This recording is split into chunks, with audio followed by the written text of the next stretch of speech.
Love it. Jericho, tuwang-tuwa sa cooking session ng magkapatid na Janine at Max Gutierrez. Fanny, ang cute ng bonding moment na to. Hindi lang sa acting magaling si Janine Gutierrez, pati sa kusina, may ibubugay rin siya.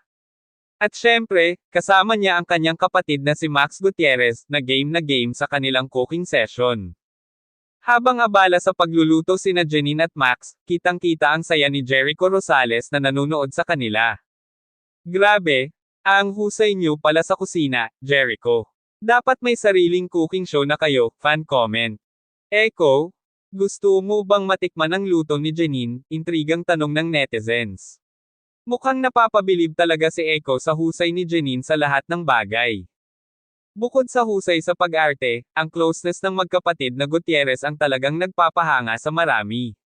Sa kabila ng kanilang busy schedules, naglalaan pa rin sila ng time para sa isa't isa, at ngayon, sa kusina naman sila nagkasama.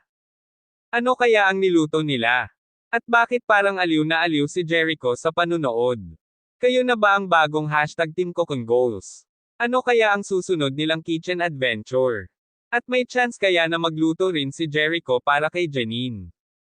Ipaulan na ang comments. At syempre, huwag kalimutang mag-like, share, at subscribe para sa mas marami pang showbiz chika.